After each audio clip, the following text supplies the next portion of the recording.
to give you a time and an opportunity as a man, as a father, and a husband to figure out who the hell you are when those things aren't around propping you up. And I say that with intent. They're propping us all up because they are titles, they are monikers, they are ways which we view ourselves. But it goes back to the issue of when we view ourselves through all of those different lenses, we don't actually view ourselves. We view the identity of that mask or that uniform that we're wearing.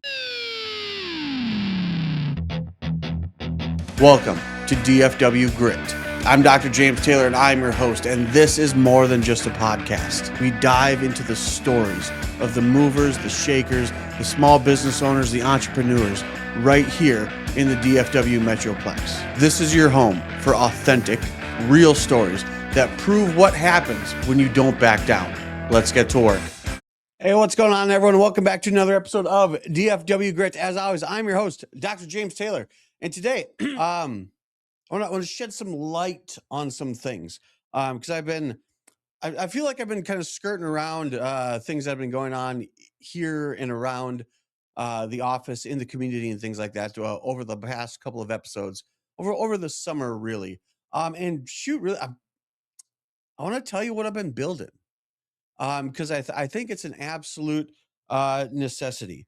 And the long and short of it is I'm building a fatherhood community, and there are plenty of those available. All you got to do is just hop on old Zuckerberg's little scroll master machine, right? Hop on Facebook and type in dads. There's plenty of this kind of thing, at least as far as the title is concerned, available to men out there, men who have sired children, if you will. However, I've been in and amongst a lot of them, and I don't like the way they're going about it because the simple fact of the matter is it should be based on presence and trust, in my mind anyway, because that's the thing. We talk a lot about how we want to pull fathers out of isolation, if you will. We want to pull men out of isolation. And the thing is, isolation is not the problem. Stay with me here. Isolation is not the problem. Isolation is the symptom. And the thing is, that symptom is not going to be alleviated through scale. So after, putzing around, if you will, after, taking part in these different groups and seeing how they're run, they're not doing it right. They're not pulling men out of isolation. They're giving them something to scroll. A man should be able to belong without having to perform. Period. Hard stop. End of sentence. It's belonging isn't something you should necessarily, in this instance, you should have to earn first. I'm building something that is more about presence over reach. Something that's about trust over growth. And I haven't seen the trust out there. A perfect example is, when I was in college, I had really good friends. And the thing that I realized is those friendships were built through presence, through showing up. But that was the nature of that time in my life. There was, I was in college, so I had this group of friends. I was in rugby, so I had a tighter group of friends. We had practice. We were all at the same place at the same time over and over and over again. We were scheduled to be where we were scheduled to be. And what happens is, as we become adults and we grow and we get jobs and families and all these other responsibilities that stack on top of us and that take our schedule away from us, it takes away our schedule with our friends. So, like, you can have a 6,000 person group, of which I was a part of, but there was a night I needed someone to call, and I was only able to reach out to one person. Now, why was that? You got 6,000 people at your disposal.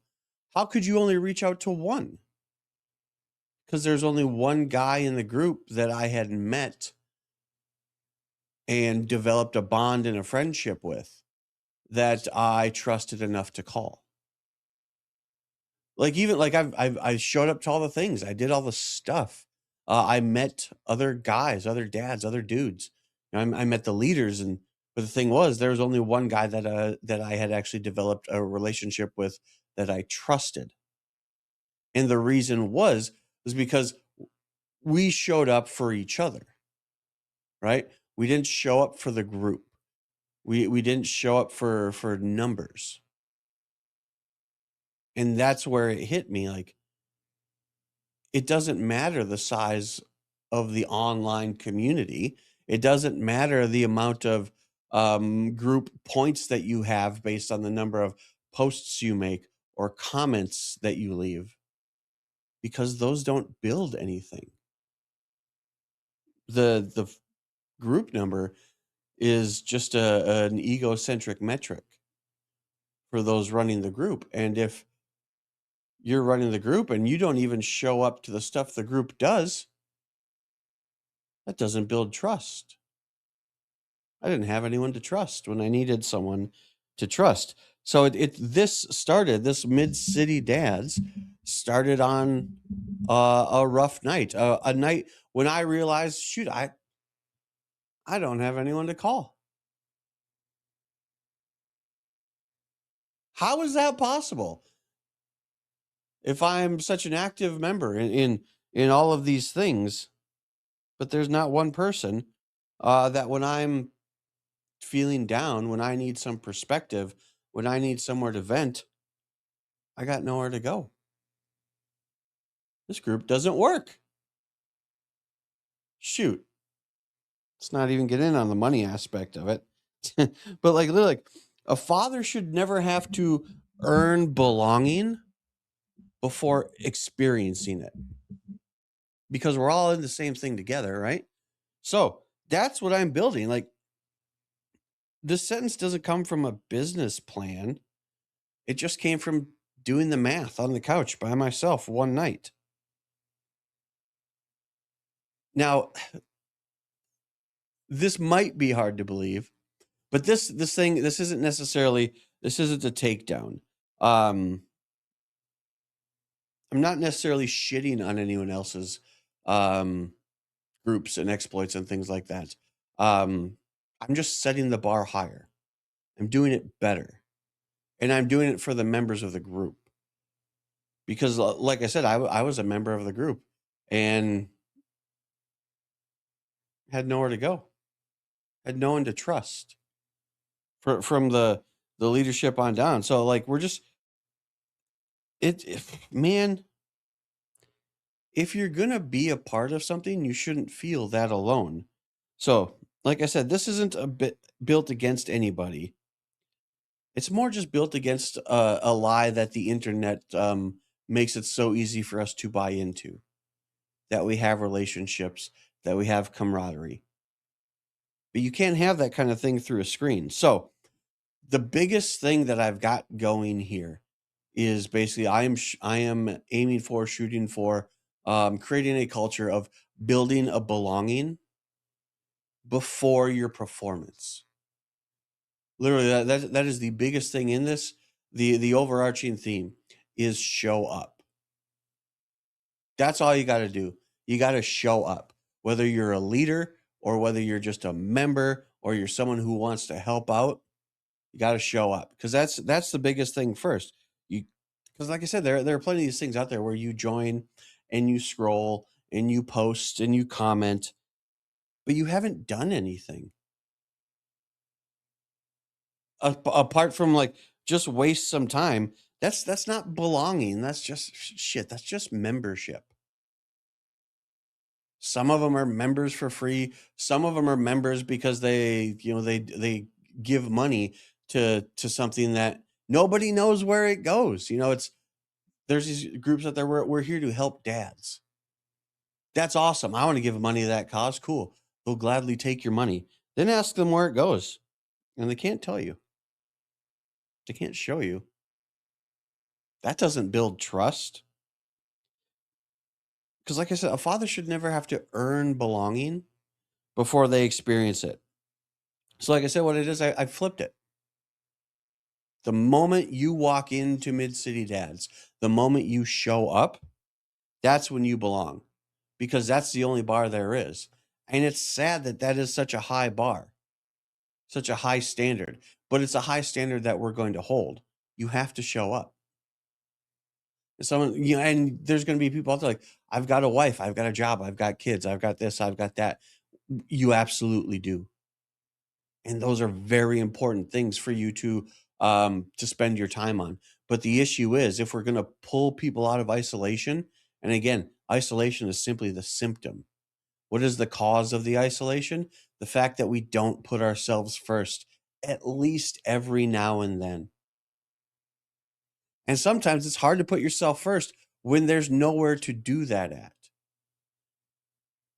And that's where the Mid-City Dad steps in, providing a time, a regular time, a scheduled time, a time with advance notice where guys can put themselves first, if not just for a couple hours a month. If some of you got some more time and you want to do more than a couple hours a month, awesome. We can make that happen too. But the thing is, like I said, we got to show up. That's the thing. That's what I realized. Like in college, when I was there, like I had to show up at all these places, and so did these other guys. And that's how the friendships built themselves, was because we showed up at the same place at the same time with predictability. We didn't worry who's going to be there. We didn't worry who was going to lead us. We showed up. And that's where the bond was created. I mean, shoot, this was a time when we had, AOL Instant Messenger and MSN Messenger, and we had cell phones and text and all that stuff. We had screens at our disposal, if you will. But we used that, man, this makes me sound like an old man. But we used those to figure out where we were going to show up. Online was not the place to show up. Online didn't count. If you showed up online, that just basically means you missed it. So that's what we're doing here, because the event isn't the hero. The dad is the hero. Specifically, the dad who shows up for themselves, the dad who takes a couple hours for themselves. Now, we're going to have family stuff. We're going to have dad-kid stuff, daddy-daughter days and, father-son stuff like that. But that is a grand majority of a dad's waking hours anyway, is, for lack of a better word, catering to the needs of other people. And what happens is we get pushed down our very own list. And then all of a sudden, one day we realize, who the hell am I? In the sense of, what is my identity? If you take away the wife, the kids, the job, the title, the internet, what's my identity as a man who stands alone? I haven't looked at that man in years. Cool. Let us give you a chance to look in that mirror again. So like right now, like we're doing a brewery thing right now. We've got season 1, season 2 is coming down the road. I've got something planned for that. We're gonna have season 3, and it's going to be a regularly scheduled thing. Back to your regularly scheduled program, if you will, to give you a time and an opportunity as a man, as a father, and a husband to figure out who the hell you are when those things aren't around propping you up. And I say that with intent. They're propping us all up because they are titles, they are monikers, they are ways which we view ourselves. But it goes back to the issue of, when we view ourselves through all of those different lenses, we don't actually view ourselves. We view the identity of that mask or that uniform that we're wearing. And then what happens is we go to some kind of Facebook group, we complain about it, but we don't fix it. Now, like I said, I had 6,000 people I could have reached out to, if you will. I didn't feel confident and trusting in reaching out to 5,999 of them, because I hadn't truly met them. They didn't show up. So that's where this is different too. Growth is based on who comes back, who showed up again, right? Who's watching? Like I said, I've been part of the version that gets big. People scroll it. Some people live on it. I post a lot on Facebook if you follow it all. But the guys who need the most, they're the ones that need that place to go. He's not just opening an app. He's not just scrolling a feed. Like he's looking for connection and belonging. And the thing is, we can't find connection and belonging through the computer. I mean, that sounds like a very late 90s, early 2000s dawn of the internet thing to say, but it's also absolutely true. You can't find belonging and connection through the computer. You can use it as a platform. You can use it as a pulpit. You can spit out Bible quotes and stuff from it about the grandiose plans you have. But in the absence of action, it's just another thing to scroll. It's just another thing to lose your identity in. Because growth isn't how many people can see the feed. It's how many fathers can call each other when they need to. I'd rather have 6 people I can call right now than 6,000 people that would comment on a post I made. So, like I said, I'm building the opposite. We're stacking it together. We've got a feed that'll make you feel like you're belonging. But the thing is, it'll give you places to show up and actually to belong to. And the thing is, on these feeds, you can't tell the difference between a man who's thriving and a man who's faking it. It's really easy to fake stuff on the internet. That's why we provide these options and these opportunities to literally pull the people out of isolation, to actually fix the symptom, not just say we're doing it. It's about presence over reach. It's about trust before growth. So, 3 things this week. Number 1, if you are in the DFW area, specifically the mid-cities area, this is the small bucket that we're building. Go on Facebook and search Mid-City Dads. You can either follow the page so you can at least be apprised of the events we got going on, or if you want to get further into the community, join the group. It's a private group, men only. Sorry, ladies.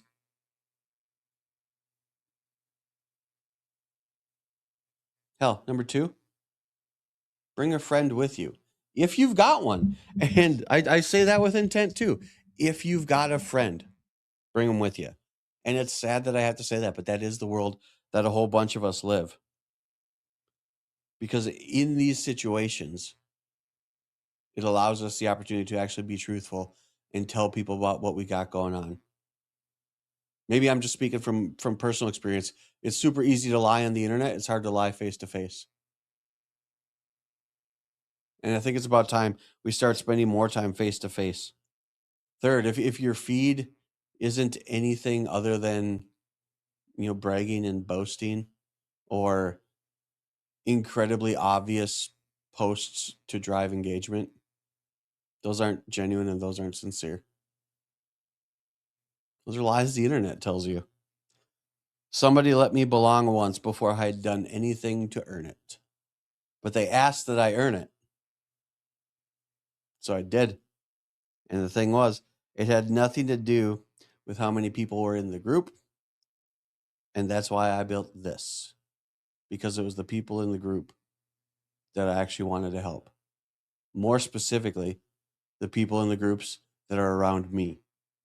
The people in my neighborhoods, the people on my streets. So, if this is something that sounds like you want to be a part of, if it's, hell, I just dropped the date the other day. Our next meetup will be August 19th. Like I said, we're our brewery tour right now. The next season I've got planned out. But again, we as men, we as fathers, need to actually take the time to reaffirm what our identity is, or to find it again, to strip off labels like father, husband, hell, divorced dad, divorced husband, blended family, all of these things, good divorce, bad divorce. I get my kids, the regular amount, the 50-50 split, or, hey, some shit went down and I only get to see them once a month. These kinds of things happen. Let's talk about them. But let's talk about them as men, not as bitter ex-husbands. I don't know. I'd like to have you guys along. So, like I said, look up Mid-City Dads on Facebook. Follow it on Instagram. Join us August 19th. Right now, it looks like our regular cadence is about the third week of the month. We're on the third one in a row, and it's working out pretty well. I hope this struck a chord with you guys. Hell, hope I can help you find yourself. Maybe you can help me find me. Still working on it. Could use a friend or two. You guys have a great rest of your day. I'll catch you on the next episode of DFW Grit. And I mean this more than any other time I've said it. Like, share, follow. You guys have a great rest of your day.